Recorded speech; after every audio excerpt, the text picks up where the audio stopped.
One, two, 1, 2, 3.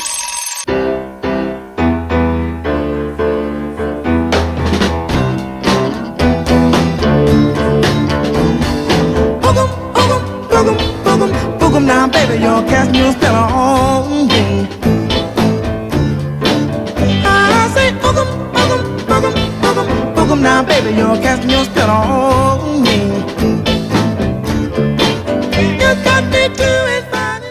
Ahoy there, Lyceans! My name is Rafi M. Labadan, and get ready to sail with me as we venture into the fascinating discovery on extracting the DNA of a chicken's liver.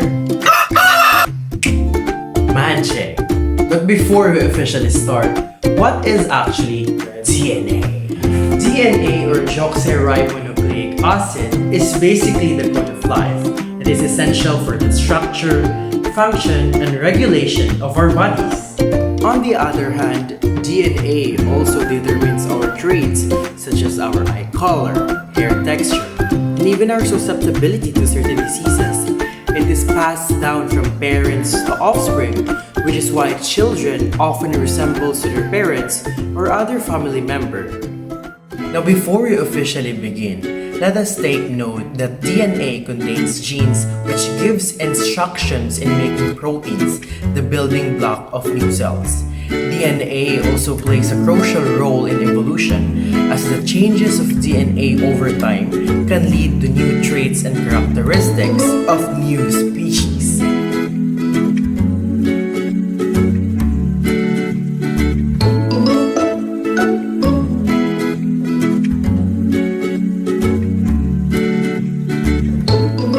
Now that our table is ready, it is now time for us to prepare our materials. Blender and chicken liver.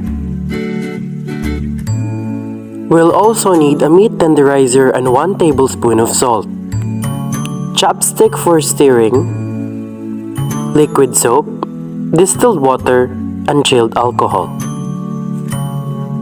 We'll also need containers and drinking glass in combining our ingredients.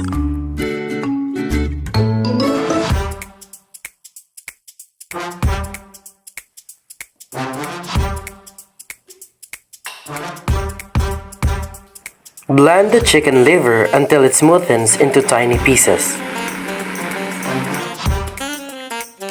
Put the liver in the extraction buffer or glass container. Next is to fill the cup with an ample amount of distilled water. All together, mix the meat tenderizer, the salt, and the dishwashing liquid.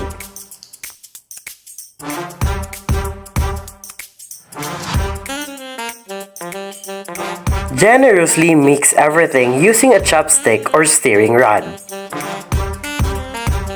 So what are the purpose of these ingredients? The salt helps to neutralize the charge in DNA molecules, allowing them to precipitate out of solution, while the detergent disrupts the lipid membranes, releasing the DNA into the solution. Lastly, the meat tenderizer aids the release of DNA from cells. We then prepare the hot water bath in a low to medium heat.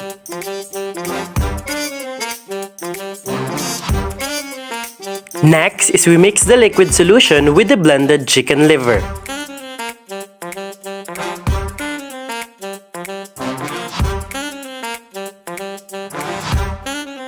Once done, we then place our chicken liver in the hot bath for 15 minutes to incubate.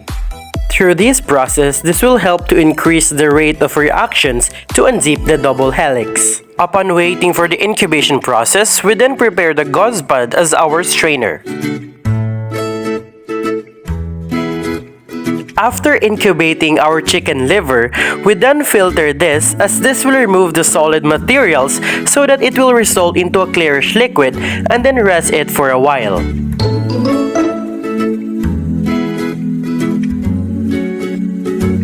After straining our chicken liver, we then drop an amount of ice-cold alcohol to produce a layer on top of our chicken liver mixture. Now, the chilled alcohol is used in DNA extraction to precipitate DNA out of solution, allowing them to be easily separated from the rest of the solution. Upon adding an amount of chilled alcohol, we can see here the visual appearance of our chicken liver underneath a flashlight. As you can observe, there is a long stringy molecule. All of these that stick together are indicators of clumps of tangled DNA molecules. Now, on a closer look, we can observe that our extracted DNA has a slightly cloud appearance because of the color and texture of our chicken liver, since most specifically it is typically dark red or brown in color and has a soft, somewhat grainy texture.